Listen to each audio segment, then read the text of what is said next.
고요한 공기 속 장례식장에는 향 냄새가 짙게 배어 있었다. 명문가로 알려진 이씨 가문의 저택 한가운데 호화로운 대리석 바닥 위에는 검은 옷을 입은 사람들이 침묵 속에 서 있었다. 그들의 표정은 슬픔으로 가득 차 있었지만 눈빛은 공허하거나 심지어는 희미한 안도감을 내비치고 있었다. 이곳의 슬픔은 마치 잘 연출된 연극처럼 느껴졌다. 오늘 이곳에서 영면에 드는 사람은 바로 이 집안의 며느리이자 젊은 나이에 뛰어난 건축가로 명성을 얻었던 최시연이었다. 장례식장 입구에 화려한 문이 소리 없이 열렸다. 모든 시선이 그곳으로 향했다. 한 여자가 천천히 걸어 들어왔다. 그녀는 아무런 장식 없는 검은색 드레스를 입고 있었고 길고 검은 머리카락은 단정하게 하나로 묶여 있었다. 그녀의 얼굴은 마치 백옥처럼 창백했고 감정을 읽을 수 없는 깊고 검은 눈동자가 모든 것을 꿰뚫어 보는 듯했다. 그녀의 이름은 이지은, 최시연의 하나뿐인 여동생이자 세계적인 IT 기업 아테나의 실질적인 소유주였다. 사람들은 그녀를 IT 업계의 여왕이라고 불렀지만 그녀의 과거와 사생활은 철저히 베일에 쌓여 있었다.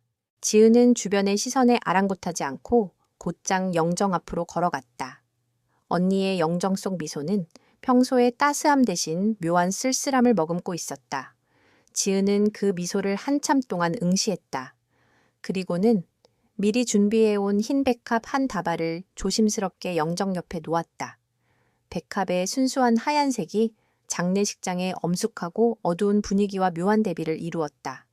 이 꽃은 순수함을 상징하는 동시에 죽음과 애도를 의미하기도 했다. 그녀는 언니의 영정 앞에 서서 고개를 숙였다. 짧은 묵념의 시간 동안 지은의 머릿속에는 언니의 마지막 모습이 스쳐 지나갔다. 밝고 강인했던 언니의 모습, 그리고 얼마 전 그녀에게 걸려온 의문의 전화. 지은아, 나 좀 도와줘. 내가. 그 목소리는 끊겼고 그 뒤로 언니의 비극적인 사망 소식이 전해졌다. 경찰은 단순 추락 사고사로 결론지었다. 하지만 지은은 본능적으로 알 수 있었다. 이것은 사고가 아니라는 것을. 언니는 살해당했다. 그리고 그 범인은 바로 이 집안에 있었다. 지은은 고개를 들고 주위를 둘러보았다.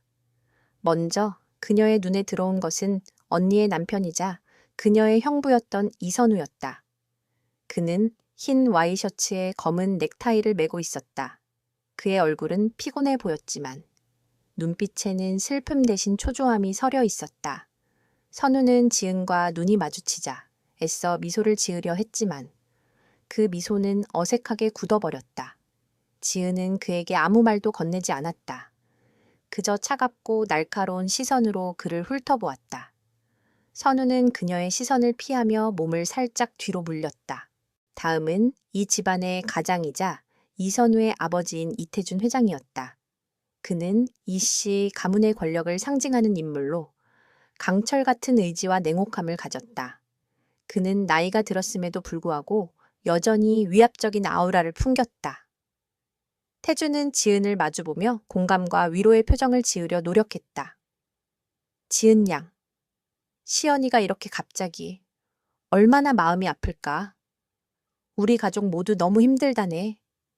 그의 목소리는 부드러웠지만 지은은 그 속에서 위선과 오만함을 읽어냈다. 그녀의 언니는 분명히 그의 손에 의해 죽었을 것이다. 지은은 천천히 몸을 돌려 그들을 마주했다.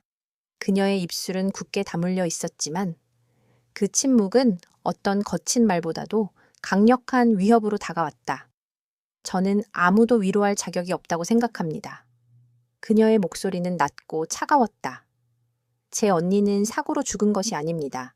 저는 그 진실을 밝힐 것입니다. 이 자리에 계신 모든 분들, 그리고 저를 포함해서요. 이 말에 장례식장 분위기는 순간적으로 얼어붙었다. 사람들은 수근거리기 시작했고 이태준 회장의 얼굴은 미세하게 굳어졌다. 이선우는 당황한 기색이 역력했다. 지은은 다시 영정 앞으로 돌아와 백합을 매만졌다. 그녀의 손길은 부드러웠지만 그 손에 숨겨진 결의는 강철 같았다. 그녀는 언니에게 속삭이듯 말했다. 언니, 내가 돌아왔어. 아무도 언니를 이렇게 만든 사람들을 용서할 수 없을 거야. 내가 전부 밝혀낼 거야. 이 말은 아무도 듣지 못했지만 그녀의 마음속에 새겨진 맹세였다. 그녀의 등 뒤로. 이씨 가문의 사람들은 불안한 눈빛을 주고받았다. 그들은 지은을 그저 충격에 빠진 슬픈 여동생으로만 생각했다. 하지만 그들은 몰랐다. 그녀는 이미 모든 것을 알고 있었고 이 모든 것은 그녀의 계획된 복수의 시작에 불과하다는 것을. 이지은은 평생을 싸움과 전략 속에서 살아왔다. 이씨 가문은 그녀의 언니를 빼앗음으로써 가장 무서운 적을 깨운 셈이었다. 그녀의 복수는 단순히 그들의 목숨을 빼앗는 것이 아니라 그들의 모든 것을 파괴하고 그들이 가졌던 오만함과 위선을 산산조각 내는 것이었다. 장례식장의 고요한 공기 속에 지은의 차가운 분노가 맴돌았다. 이것은 시작에 불과했다. 장례식의 형식적인 절차가 끝나고 조문객들이 하나둘씩 자리를 떴다. 지은은 가장 마지막까지 남아 언니의 영정 앞을 지켰다. 그녀의 눈은 주변을 끊임없이 살피고 있었다. 그녀는 이곳의 모든 것이 거짓이라는 것을 알고 있었다. 호화로운 대저택, 값비싼 미술품, 그리고 슬픔을 연기하는 사람들까지. 이 모든 것들이 언니의 죽음을 덮기 위한 거대한 위장막에 불과했다. 그녀는 그 위장막을 찢고 그 뒤에 숨겨진 진실을 끄집어낼 계획이었다. 첫 번째 목표는 언니의 결혼 생활에 대한 정보를 파헤치는 것이었다. 겉으로는 완벽해 보였던 이선우와 최시연의 결혼 생활은 지은이 아는 한 그렇지 않았다. 몇 년 전 언니가 그녀에게 보냈던 짧은 메시지들이 있었다. 지은아, 나는 괜찮아. 하지만 가끔 숨이 막힐 때가 있어. 또는 선우 씨는 좋은 사람이지만 그의 아버지와 함께 있으면 모든 것이 달라져. 지은은 그 메시지들을 되짚어보며 그 속에 숨겨진 고통과 절망의 흔적을 찾아내려 했다. 지은은 장례식장에서 물러난 후 곧바로 언니의 죽음에 대해 조사했던 사립탐정팀을 불렀다. 그녀의 팀은 이미 몇 주 전부터 이씨 가문을 감시하고 있었다. 지은의 사무실은 서울 시내의 한 고층 빌딩 꼭대기에 위치해 있었고 통유리창 너머로는 도시의 야경이 한눈에 들어왔다. 그러나 그녀의 시선은 창밖이 아닌 팀원들이 준비한 자료들에 고정되어 있었다. 탐정팀장인 김 비서는 태블릿을 들고 브리핑을 시작했다. 이선우 씨의 재정 기록을 살펴보았습니다. 그는 결혼 전부터 상당한 빚을 지고 있었습니다. 주로 도박과 주식 투자 실패 때문이었습니다. 그 빚은 최시연 건축가가 사망한 직후 모두 청산되었습니다. 이태준 회장이 직접 해결한 것으로 보입니다. 지은의 눈빛이 더욱 차갑게 변했다. 빚을 청산했다는 건 이선우가 최시연의 죽음과 관련된 대가를 받았거나 혹은 공범이라는 증거가 될 수 있지 않나요? 그렇습니다. 그리고 이씨 가문과 최시연 건축가의 결혼 계약서를 찾았습니다. 일반적인 결혼 계약이 아니었습니다. 이 계약은 최시연 씨의 아버지, 그러니까 저희 아버님께서 돌아가신 뒤에 이씨 가문에 귀속되는 재산에 대한 구체적인 내용이 포함되어 있었습니다. 이씨 가문은 이 결혼을 통해 저희 가문의 막대한 재산을 노린 것으로 보입니다.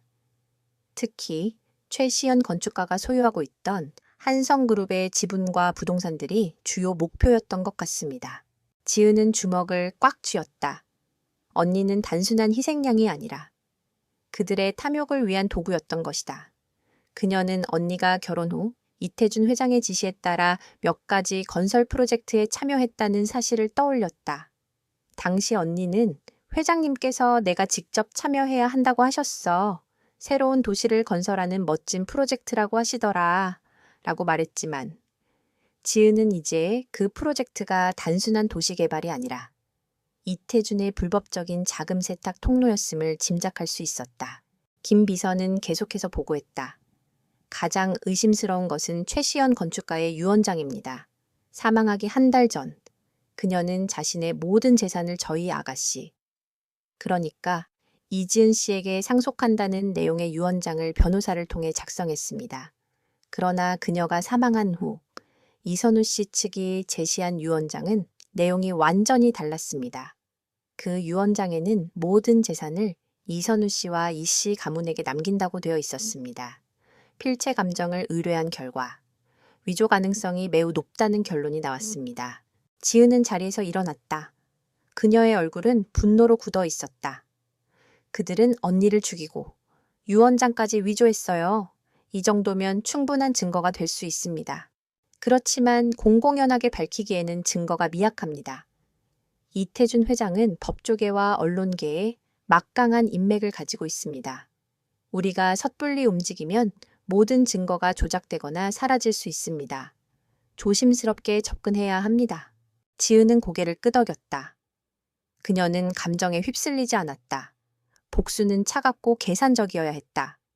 그녀는 마치 체스판의 말들을 움직이듯 자신의 다음 수를 계획하기 시작했다. 좋아요. 일단 이선우부터 시작하죠. 그는 가장 약한 고리입니다. 그는 아버지의 꼭두각시일 뿐 스스로 결정할 힘이 없습니다. 그의 죄책감과 공포를 자극해야 합니다. 그를 이용해서 아버지의 치부를 드러내게 할 겁니다. 다음 날, 지은은 이선우에게 전화를 걸었다. 형부, 잠시 만날 수 있을까요?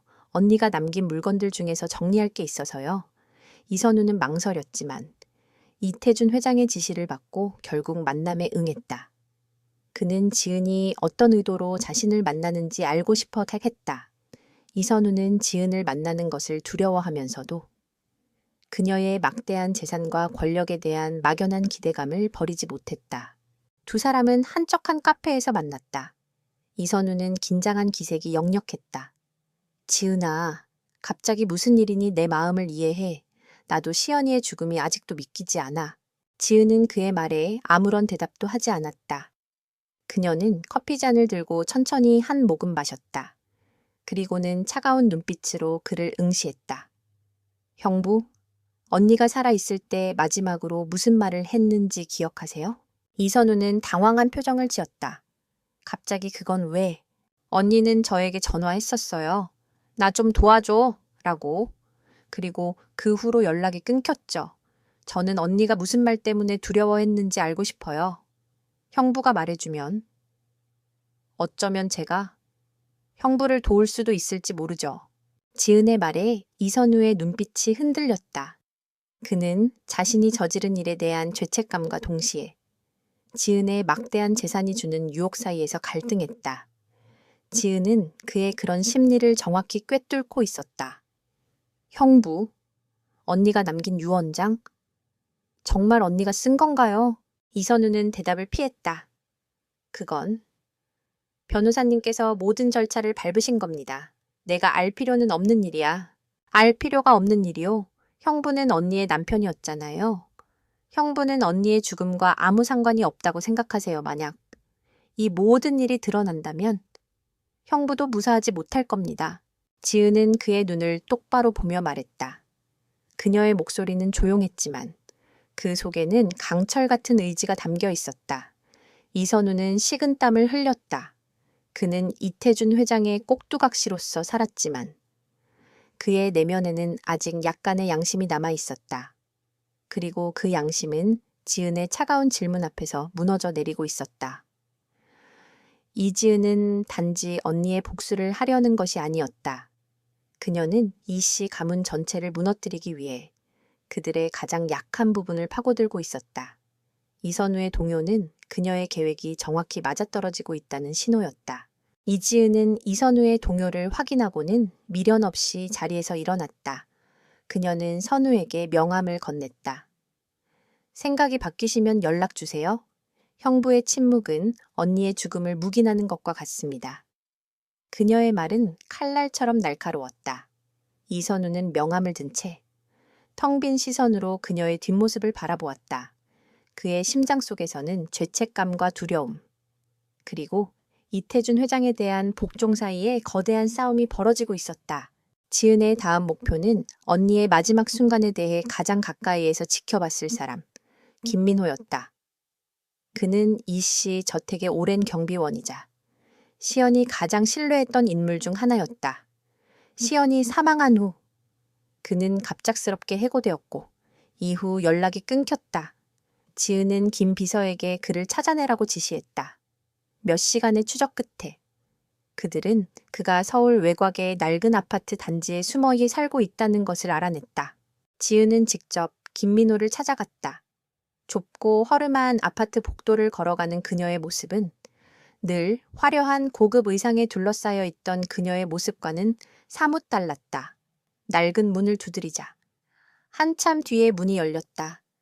지친 기색이 역력한 중년 남자가 그녀를 맞이했다. 그의 눈에는 깊은 불안과 공포가 서려 있었다. 김민호 씨 되시죠? 저는 최시연 건축가의 동생 이지은입니다. 김민호는 지은의 이름을 듣자마자 놀란 표정을 감추지 못했다. 그는 문을 닫으려 했지만 지은은 재빨리 발로 문을 막았다. 잠깐만요. 할 이야기가 있습니다. 언니에 대한 겁니다. 김민호는 체념한 듯 한숨을 쉬며 그녀를 안으로 들였다. 비좁은 원룸 안에는 냄새가 났고 생활의 흔적들이 여기저기 흩어져 있었다. 그는 그녀에게 앉으라고 권했지만 지은은 그저 서서 그를 바라보았다. 왜 제 언니가 죽은 후에 해고되셨나요? 이태준 회장님이 시키셨습니까? 김민호의 얼굴이 하얗게 질렸다. 그는 손을 내저으며 말했다. 무슨 말씀이신지? 저는 그저 건강이 안 좋아져서 그만둔 것뿐입니다. 그의 목소리는 떨리고 있었다. 지은은 그의 눈을 똑바로 응시했다. 거짓말 마세요. 김민호 씨는 언니가 죽던 날 밤 무슨 일이 있었는지 알고 계시죠? 언니는 단순 사고가 아닙니다. 이 씨 가문이 언니를 죽였습니다. 그리고 그들은 김민호 씨가 본 것을 두려워했기 때문에 당신을 해고한 겁니다. 지은의 직설적인 말에 김민호는 무너져 내렸다. 그는 소파에 주저앉아 얼굴을 감쌌다. 아가씨, 제발 더 이상 묻지 마세요. 저는 그냥 평범하게 살고 싶습니다. 그 사람들은 너무나 무서운 사람들입니다. 무섭다고요? 언니는 이미 그들의 손에 죽었어요. 당신이 침묵하면 언니의 죽음은 영원히 묻힐 겁니다. 당신은 언니의 충실한 사람이었잖아요. 언니를 지켜주지 못한 것을 후회하지 않으시나요? 지은의 목소리는 부드러웠지만 그 속에 담긴 비난은 김민호의 가슴을 찔렀다. 김민호는 고개를 들었다. 그의 눈에는 눈물이 고여 있었다. 그날 밤 저는 평소처럼 정원을 순찰하고 있었습니다. 그때 안채에서 최시연 건축가님과 이태준 회장님의 말다툼 소리가 들렸습니다. 평소와는 달리 목소리가 굉장히 격앙되어 있었어요. 회장님께서는 네가 감히 네 아버지의 유산을 내게 넘기지 않고 그따위 짓을 해 감당할 수 없을 것이다 라고 소리치셨습니다. 건축가님은 그럴 수 없습니다. 이태준 회장님의 불법적인 사업에 제 재산을 사용할 수는 없습니다. 저는 경찰에 신고할 겁니다. 라고 하셨습니다. 지은의 눈이 날카롭게 빛났다. 그녀는 예상했던 대로였다. 언니는 그들의 범죄를 알고 있었고 그 때문에 목숨을 잃은 것이었다. 그 후 싸움이 더 격렬해졌습니다. 창문 밖으로 그림자들이 보였어요. 회장님께서 건축가님을 거칠게 다루시는 것 같았습니다. 그리고는 거대한 둔탁한 소리가 들렸습니다. 쾅 하는 마치 무거운 것이 바닥에 떨어지는 소리였습니다. 그리고는 모든 것이 조용해졌습니다. 저는 너무 놀라서 그 자리에서 얼어붙었습니다. 잠시 후 회장님과 이선우 사장님께서 건축가님을 부축하는 것을 보았습니다. 건축가님은 의식이 없는 것 같았습니다. 그들은 건축가님을 채 태우고 병원으로 향했습니다. 병원이요? 언니는 병원으로 옮겨졌는데 왜? 그 후 회장님께서 제게 오셨습니다. 네가 오늘 밤 본 것은 아무것도 없다. 만약 입을 열면 너의 가족들 모두 위험해질 것이다. 네 아내와 딸이 어떻게 될지 생각하고 행동해라 라고 말씀하셨습니다. 저는 가족이 무서워서 아무 말도 할 수 없었습니다. 다음 날 건축가님께서 돌아가셨다는 소식을 들었습니다. 그리고 며칠 후 저는 해고 통보를 받았습니다. 김민호는 떨리는 목소리로 모든 것을 털어놓았다. 그의 이야기는 지은의 추측을 확신으로 바꾸어 주었다. 언니는 불법적인 유산 상속을 거부했고 그 때문에 이태준 회장과 충돌했다. 그 충돌 속에서 언니는 살해당한 것이었다. 그리고 이선우는 그 모든 것을 목격하고도 침묵했다. 아니, 그는 아버지의 공범이었다. 지은은 김민호의 손을 잡았다. 고맙습니다. 아저씨, 이제 모든 것을 알았습니다. 아저씨는 용기를 내주셨어요. 제가 아저씨와 가족을 보호해 드릴 겁니다. 아무도 아저씨를 해치지 못할 겁니다. 이 모든 것을 세상에 밝혀낼 때가 됐습니다. 지은은 사무실로 돌아와 김 비서에게 지시했다. 김민호 씨를 안전한 곳으로 옮기고 그의 가족들까지 철저하게 보호하세요. 그에게는 매달 충분한 생활비를 지원해주고 필요하다면 해외로 보낼 준비도 하세요. 그리고 언론에 흘릴 정보를 준비하세요. 이태준 회장 일가의 최시연 건축가 유산 횡령 및 불법 자금 세탁 의혹에 대한 내용으로요. 증거는 아직 공개하지 마세요. 그저 의혹만으로 충분합니다. 이 언론 플레이를 시작하자는 말씀이십니까? 김 비서가 물었다. 그렇습니다. 이태준 회장은 언론을 통제할 수 있다고 생각하겠죠. 하지만 제 언론은 그가 통제할 수 없습니다. 그는 그의 오만함 때문에 우리를 과소평가할 겁니다. 우리는 그가 가장 아끼는 이씨건설의 이미지를 무너뜨릴 겁니다. 그의 세상은 이제 흔들리기 시작할 겁니다.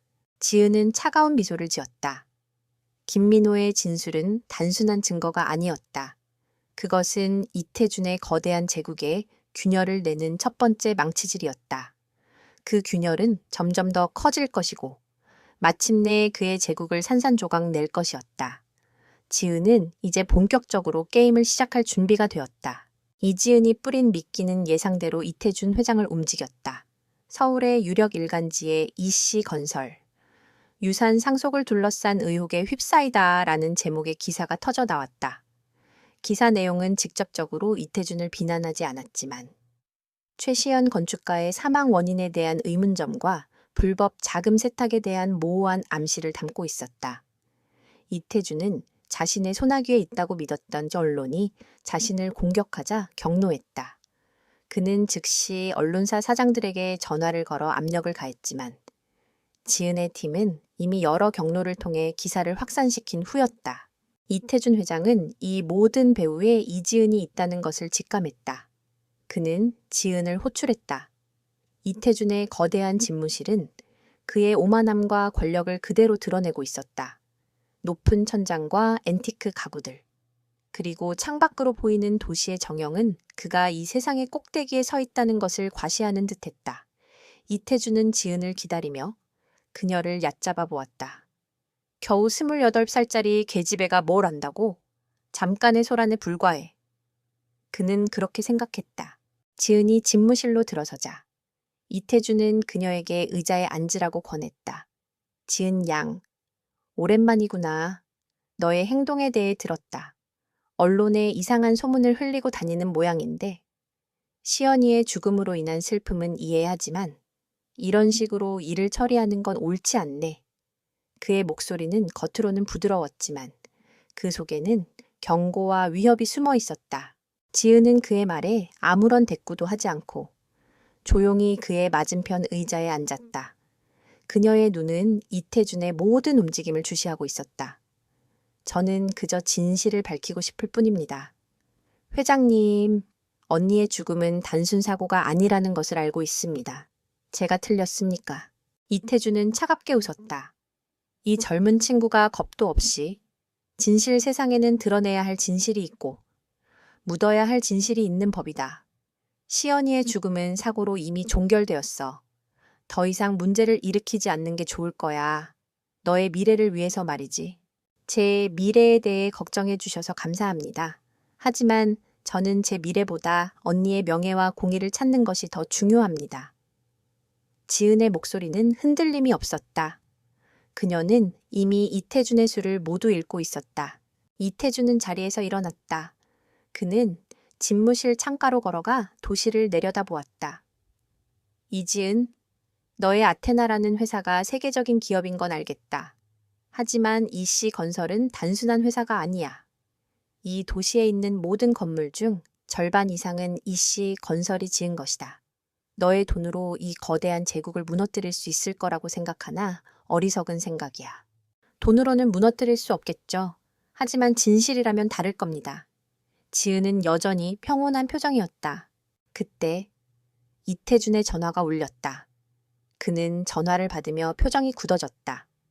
뭐라고 시사와의 계약이 파기됐다고 대체 무슨 일이야? 그는 잠시 후 전화를 끊고 분노에 찬 얼굴로 지은을 노려보았다. 내 짓이냐? 시사의 지분을 모두 사들여서 계약을 파기시켰나? 지은은 빙그레 미소 지었다. 시사는 저와 오래전부터 거래해온 파트너입니다. 그들이 불법적인 자금 세탁에 연루된 기업과 거래를 끊고 싶어 하는 건 당연한 일 아닐까요?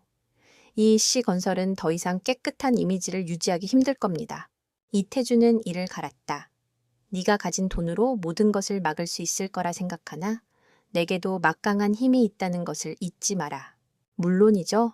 하지만 저도 제 능력이 있습니다. 제가 가진 것은 돈만이 아닙니다. 저는 정보, 기술, 그리고 사람들을 움직이는 힘을 가지고 있습니다. 제가 움직이는 모든 정보는 순식간에 퍼져나갈 겁니다. 회장님께서 한번 숨기시려고 할 때마다 저는 10번의 공격을 퍼부을 겁니다. 지은의 말에 이태준은 그녀를 다시 보게 되었다. 그는 그녀를 단순한 어린애로 여겼지만 그녀의 눈빛은 냉철한 전략가의 그것이었다. 그는 자신의 오만함이 가장 큰 약점이라는 것을 깨닫기 시작했다. 그는 이 자리에서 지은을 굴복시키고 싶었다. 좋아. 네가 원하는 게 뭐야? 시연이의 유산 그까짓 것 전부 다 주마. 내 사업을 건드리지 마라. 이태준은 절박한 심정으로 제안했다. 지은은 단호하게 고개를 저었다. 아니요. 저는 돈에 관심 없습니다. 저는 언니의 명예와 공의를 찾고 싶을 뿐입니다. 회장님께서 언니에게 하신 짓, 그리고 그동안 저지른 모든 죄를 세상에 밝히는 것이 제 목표입니다. 이 건방진 계집애가 이태준은 소리쳤다. 그의 체면과 권력에 대한 위협을 느낀 그는 더 이상 평정심을 유지할 수 없었다. 그는 책상 위에 놓인 물건들을 거칠게 쓸어버렸다. 좋아. 이 전쟁은 시작됐다. 네가 끝까지 갈 수 있을지 보자. 기꺼이 응하겠습니다. 회장님. 지은은 여전히 침착했다. 전쟁은 이미 시작되었고 회장님께서 무너져 내리는 모습을 보게 될 겁니다. 그녀는 마지막 말을 남기고 집무실을 나섰다. 집무실 문이 닫히고 이태준은 멍하니 자리에 서 있었다. 그는 이제까지 어떤 사람에게도 이런 모욕을 당한 적이 없었다. 한 젊은 여자가 자신의 가장 약한 부분을 건드리고 자신의 가장 큰 힘을 비웃었다. 그는 지은을 반드시 꺾어야겠다고 다짐했다. 그는 자신이 가진 모든 힘을 동원하여 지은을 파멸시키기로 결심했다. 그러나 그는 몰랐다. 지은의 계획은 이미 그의 생각보다 훨씬 더 멀리 나아가 있었다는 것을. 그녀는 이 순간을 위해 수년 동안 준비해왔고 그녀의 칼날은 이미 이태준의 심장을 향하고 있었다. 이태준과의 대화가 끝나고 지은은 집무실을 나섰다. 그녀는 자신의 채 앉아 핸드폰을 꺼내 들었다. 그녀의 연락망은 단순히 기업가나 언론인에 국한되지 않았다. 그녀는 해킹 전문가들로 구성된 팀을 고용했고 그들은 이미 이씨 건설 내부망에 침투해 있었다. 그녀는 그들에게 이태준과 이선우의 개인적인 통신 기록과 재정 기록을 추적하라고 지시했다. 그녀의 차가 이태준 회장의 저택을 빠져나갈 때 이선우는 창가에서 그 모습을 지켜보고 있었다. 그는 아버지와의 격렬한 논쟁을 방금 마친 상태였다. 이태준은 그에게 지은을 처리할 방법을 찾으라고 명령했다. 그 애를 막지 못하면 너와 나 모두 끝장이야. 네 아내가 너에게 남긴 것은 아무것도 없어. 모든 것은 내 것이었어. 네가 제대로 행동하지 못하면 너도 아무것도 얻지 못할 것이다. 이태준은 이선우에게 모든 것을 털어놓았다. 유언장을 위조한 사실, 시연과의 불화, 그리고 시연을 사고로 위장한 것까지. 이선우는 아버지의 입에서 직접 이 모든 사실을 듣고 충격에 빠졌다.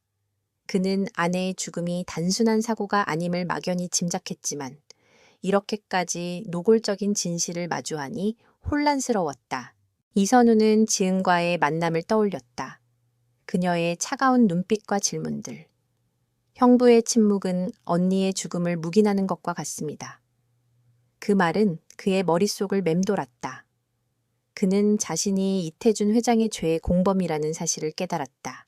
그는 아버지의 권력과 재산을 탐냈지만 이제는 그것이 자신을 파멸로 이끄는 독이 될 수도 있다는 것을 알게 되었다. 이선우는 갈등에 휩싸였다. 그는 아버지에게 충성해야 하는가? 아니면 스스로를 지키기 위해 진실을 밝혀야 하는가? 그는 결국 지은에게 연락하기로 결심했다. 그의 손은 떨렸지만 더 이상 주저할 수 없었다. 그는 아버지의 꼭두각시가 아닌 자신의 삶을 선택하고 싶었다.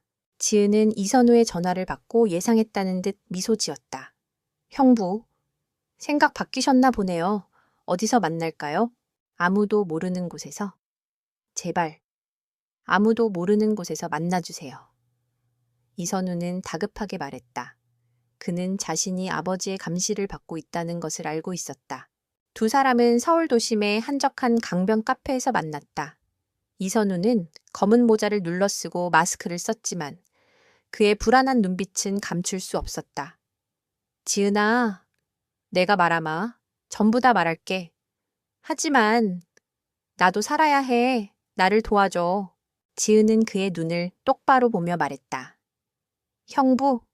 형부의 죄는 언니의 죽음을 묵인한 것입니다. 저는 형부를 용서할 수 없습니다. 하지만 형부의 진술은 언니의 명예를 되찾고 회장님의 죄를 밝히는데 결정적인 역할을 할 겁니다. 저는 형부를 법적으로 보호해 줄 수 있습니다. 하지만 그 대가로 형부가 지금까지 이씨건설에서 얻은 모든 것을 포기해야 합니다. 그리고 진실을 세상에 알려야 합니다. 회장님을 증언하고 모든 것을 스스로 인정해야 합니다. 이선우는 망설였다. 모든 것을 포기하라고 하지만 난 아무것도 남는 게 없잖아. 형부는 지금도 아무것도 가진 것이 없습니다. 형부는 아버지의 그림자에 불과했어요. 언니를 죽음으로 몰아넣고 그 재산을 가로채려 했던 것은 형부도 마찬가지입니다. 형부가 모든 것을 잃는 것은 당연한 결과입니다. 하지만 형부는 그 대신 자유를 얻게 될 겁니다.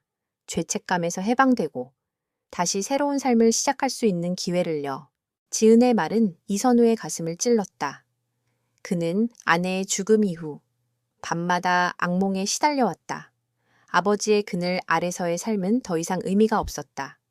그는 잠시 고민하다가 고개를 끄덕였다. 좋아. 지은아, 네가 원하는 대로 하마. 내가 아는 모든 것을 말해주마. 아버지의 불법적인 사업들, 유언장 위조, 그리고 시연이의 마지막 모습까지 모든 것을 말해주마. 지은은 차갑게 미소 지었다. 그녀의 계획은 완벽하게 맞아떨어지고 있었다. 그녀는 이선우에게 녹음기를 건넸다. 지금부터 모든 것을 녹음하세요. 회장님의 지시. 그리고 회장님께서 하신 모든 말들을요. 증거가 필요합니다. 이선우는 떨리는 손으로 녹음기를 받았다. 그는 이제 돌아올 수 없는 강을 건너고 있었다. 그는 아버지의 배신자가 되어 그를 파멸로 이끌 증거를 수집하는 역할을 맡게 되었다. 이선우는 이태준의 가장 믿는 아들이자 동시에 그의 몰락을 가져올 가장 위험한 존재가 된 것이다. 한편 이태준은 지은의 다음 공격을 예측하고 있었다. 그는 이씨 건설의 비자금을 관리하는 금고의 비밀번호를 바꾸고 중요한 서류들을 다른 곳으로 옮기도록 지시했다. 그는 지은이 자신의 재정적 약점을 공격할 것이라 예상했다. 그러나 그는 몰랐다. 지은이 이미 이선우를 통해 그의 모든 것을 꿰뚫고 있다는 것을. 이선우는 아버지의 모든 움직임을 지은에게 보고했고 이태준의 모든 방어는 무용지물이 되었다. 두 사람의 숨 막히는 두뇌 싸움은 계속되었다.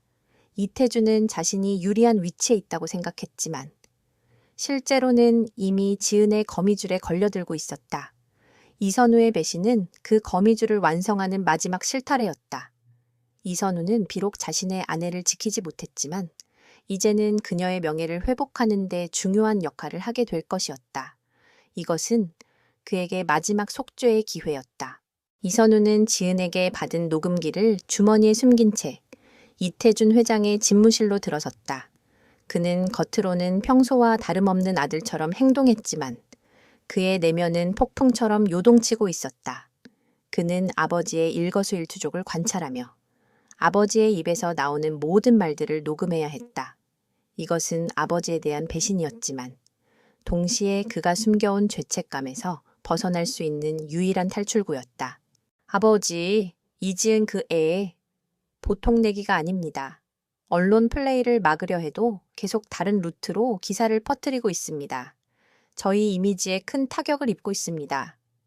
선우는 최대한 자연스럽게 말했다. 이태준은 분노의 찬 목소리로 대답했다. 알고 있다. 그 계집애가 예상보다 더 교활해. 하지만 걱정 마라. 내가 가진 패는 아직 많다.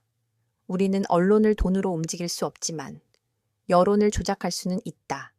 시연이가 평소에 정신적으로 불안정했다는 기사를 흘려 유서 소동을 벌였다거나 심지어는 자살 시도까지 했다는 소문을 퍼뜨려. 그래. 우리 가족은 슬픔에 잠겨있는 피해자이고 이지은은 언니의 죽음을 이용해 가족을 괴롭히는 잔인한 여자로 만들어야 해. 이선우의 손이 떨렸다.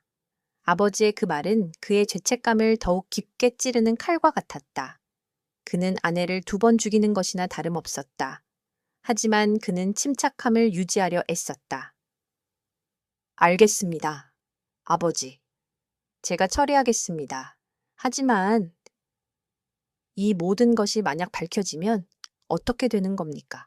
이태준은 아들의 어깨를 두드리며 냉소적으로 웃었다. 밝혀질 리 없어. 이 세상은 돈과 권력으로 움직인다. 시연이의 죽음은 사고로 종결되었고 유 원장도 변호사가 작성한 것이니 아무 문제 없다. 네가 쓸데없는 소리만 하지 않으면 돼. 명심해라. 너와 나는 한 배를 탔다. 이선우는 그 한마디에 모든 것을 포기하기로 결심했다. 그는 더 이상 아버지의 꼭두각시가 아니었다. 그는 아내의 명예를 회복하고 스스로의 죄를 인정하기로 마음먹었다. 그는 이태준의 말을 녹음하는 동시에 지은에게 실시간으로 모든 상황을 보고했다. 지은은 이선우의 보고를 받으며 자신의 다음 계획을 구체화했다. 그녀는 이태준이 언론을 통해 시연을 정신적으로 불안정한 사람으로 몰아갈 것을 예상했다. 그녀는 이태준의 공격을 역이용하기로 했다. 그녀는 언니의 마지막 프로젝트를 떠올렸다. 시연은 평생의 숙건이었던 서울 스마트시티 프로젝트를 진행하고 있었다. 그 프로젝트는 단순한 도시 건설이 아니라 환경 친화적이고 사회적 약자를 배려하는 혁신적인 도시를 만드는 것이었다. 하지만 이태준은 그 프로젝트를 자신의 불법 자금 세탁 통로로 이용하려 했다. 지은은 언니의 사무실을 다시 찾아갔다. 그곳은 언니의 손길이 닿았던 마지막 공간이었다. 책상 위에는 언니가 직접 그린 건축 설계도와 수첩이 놓여 있었다. 그 수첩에는 언니가 남긴 마지막 메모들이 담겨 있었다. 내가 원하는 것은 단순한 건물이 아니야. 사람들에게 희망을 줄 수 있는 공간을 만들고 싶어. 이태준 회장님은 이 프로젝트를 돈벌이 수단으로만 보고 있어. 나는 그의 계획을 막아야 하에. 그녀는 언니의 수첩에서 오래된 USB 하나를 발견했다. 그 안에는 서울 스마트시티 프로젝트의 모든 설계 자료와 함께 이태준 회장이 시연에게 보낸 비밀 메일들이 저장되어 있었다. 그 메일들에는 이태준이 시연을 협박하고 불법적인 자금 세탁 계획을 종용하는 내용이 담겨 있었다. 이태준은 자신의 오만함 때문에 이 중요한 증거를 놓친 것이었다. 그는 언니가 컴퓨터 전문가가 아니라고 생각했고 이런 중요한 자료를 따로 저장했을 것이라고는 상상조차 하지 못했다. 이것은 결정적인 증거였다. 유 원장 위조, 불법 자금 세탁, 그리고 언니를 협박한 사실까지 모든 것이 이 USB 안에 담겨 있었다. 지은은 이 USB를 손에 쥐고 차갑게 미소 지었다. 이제 게임은 끝났다. 지은은 언론에 대규모 보도 자료를 배포했다. 구 최시연 건축가. 유언장 위조와 불법 사업에 대한 진실을 폭로한다. 보도자료에는 그녀가 발견한 USB의 내용과 이선우의 진술을 바탕으로 한 이태준 회장의 모든 범죄 사실이 담겨 있었다. 언론은 폭발했다. 이씨 건설의 비리와 이태준 회장의 만행은 순식간에 전 국민에게 알려졌다. 이태준은 이선우의 배신을 전혀 눈치채지 못했고 그가 준비한 언론 플레이는 순식간에 역풍을 맞았다. 국민들은 이태준 회장이 자신의 며느리를 잔인하게 죽이고 심지어 그녀를 정신병자로 몰아가려 했다는 사실에 분노했다. 이씨 건설의 주가는 폭락했고 모든 공사는 중단되었다. 이태준은 모든 것을 잃었다는 것을 깨달았다. 그는 아들 이선우를 찾아갔다. 네가 날 배신했어. 이 못난 놈, 내가 너를 위해 모든 것을 해줬는데. 이선우는 처음으로 아버지에게 대항했다. 아니요, 아버지. 아버지는 저를 위해 아무것도 하지 않으셨습니다. 아버지는 저를 아들의 탈을 쓴 꼭두각시로만 여기셨습니다. 그리고 시연이를 죽이셨습니다. 저는 더 이상 아버지의 꼭두각시로 살 수 없습니다. 저는 이제 제가 저지른 죄를 속죄하고 싶습니다. 이태준은 분노에 찬 얼굴로 아들을 노려보았다. 그는 지은에게 속았고 아들에게 배신당했다. 그의 거대한 제국은 모래성처럼 무너져 내리고 있었다. 그의 오만함과 탐욕이 그를 파멸로 이끌었다. 이태준은 분노에 차서 이선우를 노려보았다. 그의 얼굴은 붉게 달아올랐고 눈은 증오로 이글거렸다. 그는 자신의 가장 믿음직한 아들이자 후계자였던 선우가 자신을 배신했다는 사실을 받아들일 수 없었다. 배신자 감히 네가 나를 배신해 나는 너에게 모든 것을 주었다. 그의 목소리는 으르렁거리는 맹수 같았다. 아니요, 아버지. 아버지는 저에게 아무것도 주지 않으셨습니다. 아버지는 저에게 내게 복종하면 모든 것을 얻을 수 있다는 환상을 심어주셨을 뿐입니다. 그 환상 때문에 저는 제 아내의 죽음을 외면했습니다. 저는 이제 더 이상 그렇게 살 수 없습니다. 선우의 목소리는 떨렸지만 그 안에는 단호한 결의가 담겨 있었다. 그는 이제 아버지의 꼭두각시가 아닌 자신의 죄를 직시하는 한 인간이었다. 이태준은 이선우의 멱살을 잡았다. 네가 감히 내까지 깨? 그는 이선우를 향해 주먹을 날리려 했지만 그때 집무실 문이 열리고 변호사와 형사들이 들이닥쳤다. 그들은 이태준에게 체포영장을 제시했다.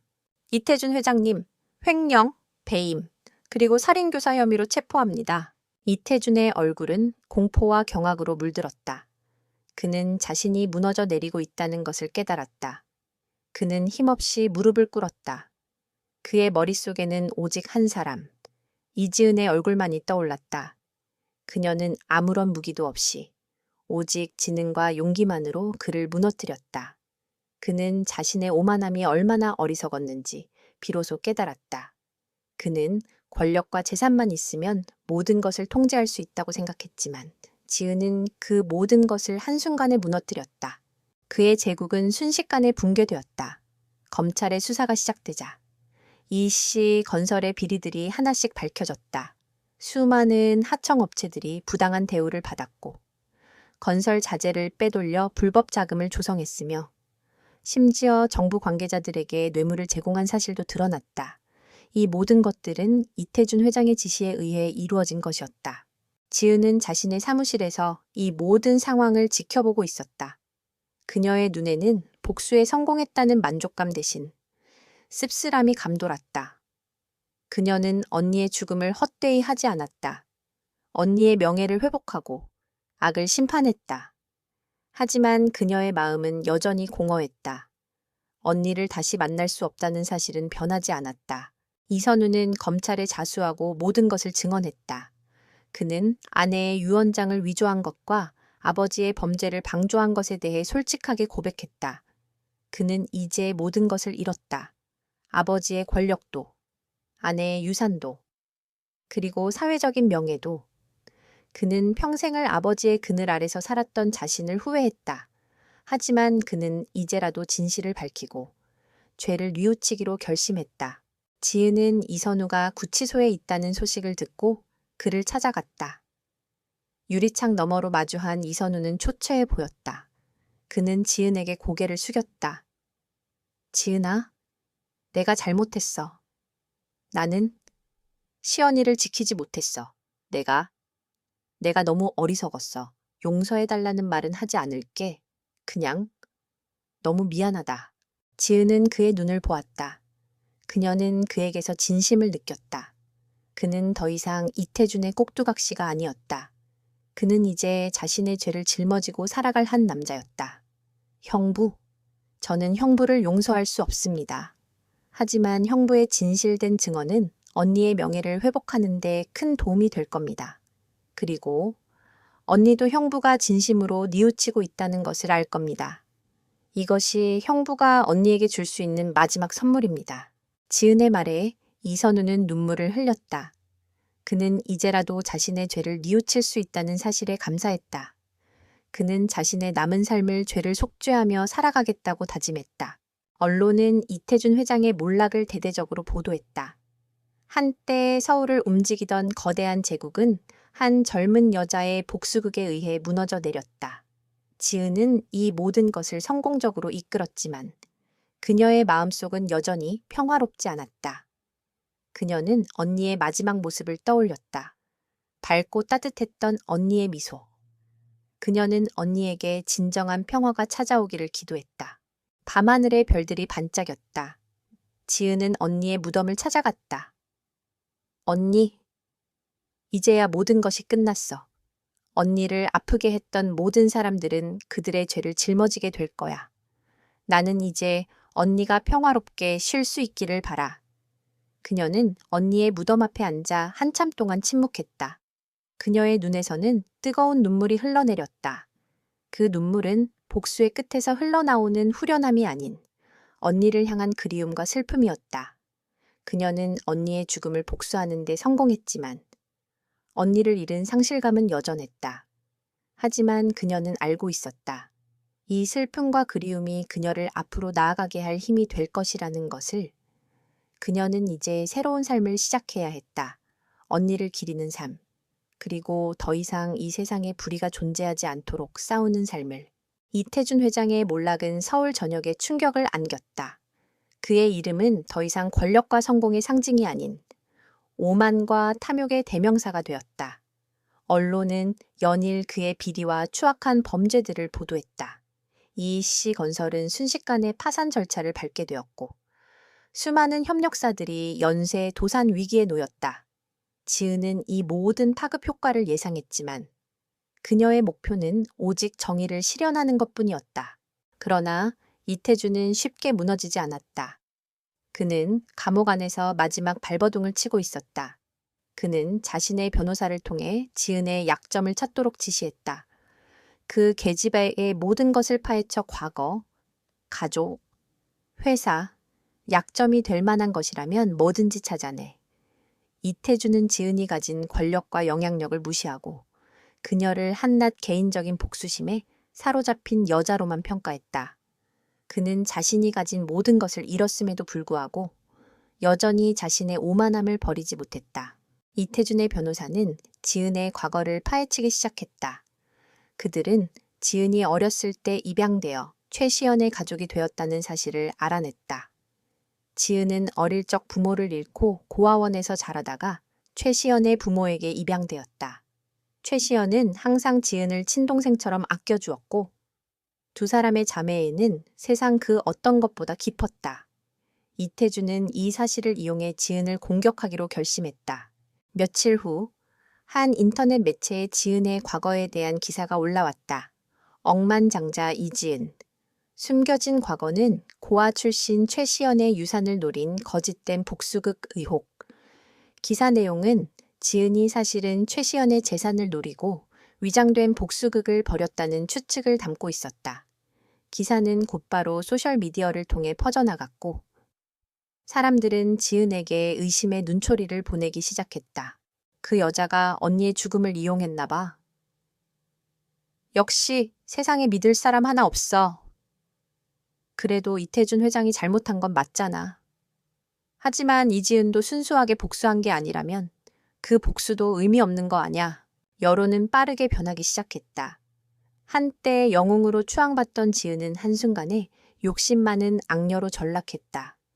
하지만 지은은 이 모든 것을 예상했다는 듯이 평온했다. 그녀는 이태준의 마지막 발악이 얼마나 하찮은 것인지 알고 있었다. 지은은 기자회견을 열었다. 그녀는 화려한 드레스 대신 단정한 검은색 정장을 입고 나타났다. 그녀의 얼굴은 화장기 없이 창백했고 눈빛은 흔들림이 없었다. 그녀는 마이크 앞에 서서 천천히 입을 열었다. 저는 오늘 이 자리에서 여러분께 제 과거를 모두 말씀드리겠습니다. 저는 5살 때 부모님을 잃고 고아원에 맡겨졌습니다. 그리고 7살 때 최시연 언니의 부모님께 입양되었습니다. 언니는 제가 처음으로 만난 천사였습니다.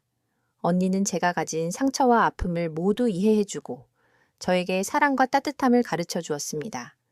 언니는 저에게 친언니 이상의 존재였습니다. 제 삶의 유일한 빛이었습니다. 그녀의 목소리는 담담했지만 그 속에는 깊은 슬픔이 배어 있었다. 기자들은 그녀의 진솔한 고백에 숙연해졌다. 제가 언니의 재산을 탐냈다는 의혹에 대해서도 말씀드리겠습니다. 저는 이미 언니의 재산보다 훨씬 더 많은 재산을 가지고 있습니다. 저는 돈에 관심이 없습니다. 제가 원하는 것은 오직 하나였습니다. 언니를 죽음으로 몰아넣은 사람들에게 정당한 대가를 치르게 하고 언니의 명예를 회복하는 것입니다. 지은은 잠시 말을 멈추고 심호흡을 했다. 그녀는 준비해온 자료를 꺼내들었다. 그것은 언니가 사망하기 한 달 전 작성했던 유언장의 사본이었다. 그 유언장에는 모든 재산을 자신에게 상속한다는 내용이 담겨 있었다. 그리고 그 옆에는 이태준이 위조한 유언장의 사본이 놓여 있었다. 이것은 언니가 마지막으로 남긴 유언입니다. 저는 이 유언장의 내용이 담긴 원본을 검찰에 제출했습니다. 이태준 회장과 이선우 씨가 언니의 재산을 가로채기 위해 유언장을 위조했다는 증거입니다. 제가 돈을 노렸다면 이 유언장을 공개하고 재산을 요구했어야 했겠죠. 하지만 저는 언니의 명예를 위해 이 모든 것을 짊어지고 싸웠습니다. 지은은 이선우가 제출한 진술서의 사본도 공개했다. 그 안에는 이선우가 자신의 죄를 모두 인정하고 아버지의 불법적인 행위를 증언하는 내용이 담겨 있었다. 이선우 씨는 현재 자신의 죄를 뉘우치고 검찰에 자수했습니다. 그는 아버지의 꼭두각시가 아닌 자신의 죄를 직시하는 한 인간으로서 진실을 밝히기로 결정했습니다. 이것이 바로 제가 이 자리에 선 이유입니다. 돈이나 복수심 때문이 아닙니다. 저는 단지 언니의 마지막 소원을 이루어주고 싶었을 뿐입니다. 기자회견은 성공적이었다. 지은의 진솔한 고백과 명백한 증거들 앞에서 모든 의혹들은 순식간에 사라졌다. 대중들은 그녀의 용기와 진실에 감동했다. 이태준의 마지막 발악은 그에게 더 큰 치욕만을 안겨주었다. 그는 자신의 오만함이 얼마나 어리석었는지, 그리고 한 사람의 진심이 얼마나 강한 힘을 가질 수 있는지 비로소 깨달았다. 지은은 기자회견이 끝난 후 자신의 사무실로 돌아왔다. 그녀는 이제 모든 것을 내려놓을 수 있었다. 복수라는 무거운 짐을 내려놓고 그녀의 삶을 다시 시작할 수 있게 되었다. 그녀의 삶의 목적은 이제 언니의 명예를 지키는 것에서 언니가 꿈꾸었던 세상을 만드는 것으로 바뀌었다. 그것은 그녀가 언니에게 줄 수 있는 가장 위대한 선물이 될 것이었다. 이태준의 마지막 발악은 그에게 더 큰 치욕만을 안겨주었다. 그의 변호사가 기자회견 내용을 듣고 전화를 걸어왔을 때 그는 분노로 전화를 내팽개쳤다. 그 계집애가 어떻게... 그는 자신의 오만함이 얼마나 어리석었는지, 그리고 한 사람의 진심이 얼마나 강한 힘을 가질 수 있는지 비로소 깨달았다.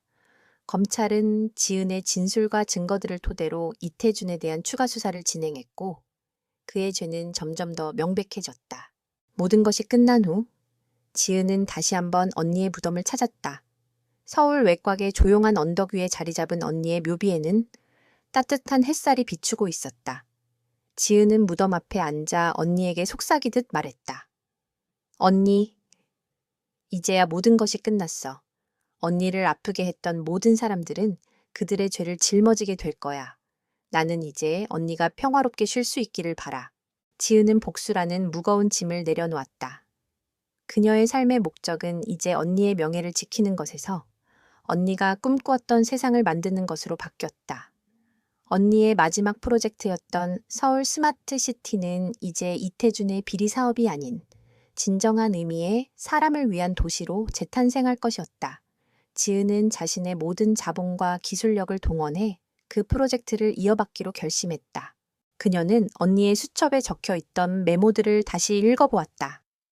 사람들이 서로 소통하고 모두가 행복하게 살 수 있는 도시, 그것이 내가 꿈꾸는 세상이야. 언니의 글씨는 따뜻하고 희망적이었다. 지은은 언니의 꿈을 이루어주기로 결심했다. 며칠 후, 지은은 서울 스마트시티 프로젝트의 새로운 총괄 책임자로서 기자회견을 열었다. 이 프로젝트는 더 이상 돈을 위한 사업이 아닙니다. 이 프로젝트는 제 언니, 최시연 건축가가 꿈꾸었던 세상을 현실로 만드는 일입니다. 저는 이 도시를 통해 사람들이 서로에게 희망을 주고 함께 살아가는 공간을 만들고자 합니다. 이태준 회장과 이 씨, 건설의 비리로 얼룩졌던 과거를 지우고 이 도시를 모두에게 사랑받는 공간으로 만들겠습니다. 지은의 진심 어린 발표에 기자들은 감동했다. 그녀는 더 이상 복수에 사로잡힌 여자가 아닌 언니의 꿈을 이어받은 이상주의자였다. 한편 이선우는 감옥에서 자신의 죄를 뉘우치고 있었다.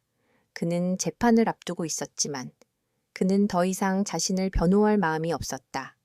그는 자신의 죄를 인정하고 정당한 처벌을 받기로 결심했다. 그는 지은에게 편지를 썼다. 지은아, 네가 얼마나 힘들었을지, 내가 얼마나 어리석었는지 이제야 깨달았어. 나는 아버지의 꼭두각시로 살았고 그 결과 시연이를 잃었어. 나는 평생 죄책감 속에서 살아가야 할 거야. 하지만 이제라도 진실을 밝히고 내가 저지른 죄를 인정할 수 있게 해줘서 고맙다. 너는 시연이의 복수를 해준 것이 아니라 내게 용서받을 기회를 준 거야. 정말 미안하다. 지은은 이선우의 편지를 읽고 한참 동안 침묵했다. 그녀는 그를 용서할 수 없었지만 그의 진심은 그녀의 마음을 조금은 누그러뜨렸다. 복수는 끝났지만 상처는 여전히 남아 있었다. 그녀는 언니를 잃은 슬픔을 영원히 안고 살아가야 할 것이었다. 하지만 그녀는 이제 혼자가 아니었다. 그녀에게는 언니의 꿈을 이어갈 책임이 있었고 그 꿈은 그녀에게 새로운 삶의 의미를 부여해 주었다. 지은은 언니의 수첩에 적힌 마지막 문장을 보았다. 사랑하는 사람들을 위해 그리고 이 세상을 위해 지은은 이제야 그 말의 의미를 온전히 이해할 수 있었다. 그녀의 삶은 이제 언니의 유산을 이어받아 더 나은 세상을 만드는 데 바쳐질 것이었다. 그녀는 더 이상 복수심에 불타는 차가운 여자가 아닌 따뜻한 마음을 가진 지도자가 될 것이었다. 몇 달 후, 이태준 회장에 대한 재판이 열렸다. 그의 죄는 명백했다. 이선우의 진술과 지은이 제출한 결정적인 증거들 덕분이었다. 재판정에서 이태준은 자신의 모든 죄를 인정하고 종신형을 선고받았다. 이선우는 죄를 뉘우치고 자수했기에 형량이 감면되었지만 그는 자신의 모든 재산을 사회에 환원하고 감옥에서 남은 삶을 살기로 결심했다. 이로써 이 씨 가문의 몰락은 완벽하게 이루어졌다.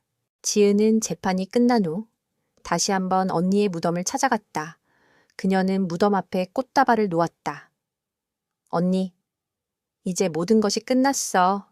나는 언니의 복수를 해줬어. 그리고 이제 언니가 꿈꿨던 세상을 만들려고 해.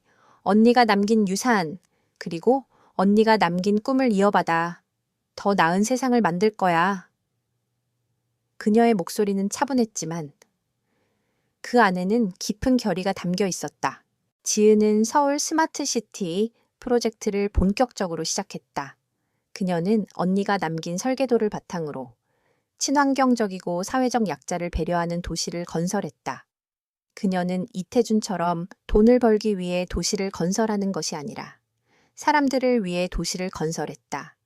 도시 곳곳에는 장애인들이 편하게 이용할 수 있는 시설들이 들어섰고 아이들이 마음껏 뛰어놀 수 있는 공원이 조성되었다. 이 도시에는 이태준의 탐욕과 오만함이 아닌 최시연의 따뜻한 마음이 담겨 있었다. 지은은 더 이상 차갑고 냉혹한 복수자가 아니었다. 그녀는 언니의 유산을 이어받아 사람들에게 희망을 주는 따뜻한 리더가 되었다. 그녀는 자신의 성공을 언니에게 바쳤다. 그녀는 언니의 무덤 앞에서 언니의 꿈을 이루어주겠다는 약속을 지켰다. 세월이 흘러 서울 스마트시티는 세계적인 도시로 성장했다. 사람들은 그 도시를 시연의 도시라고 불렀다. 그곳에는 탐욕과 복수 대신 사랑과 희망이 넘쳐 흘렀다. 지은은 이제 성공한 기업가가 아닌 존경받는 사회활동가이자 도시의 어머니로 불리게 되었다. 그녀는 평생을 언니의 꿈을 이루는 데 바쳤다. 그녀의 마음속에는 항상 언니의 미소가 함께했다.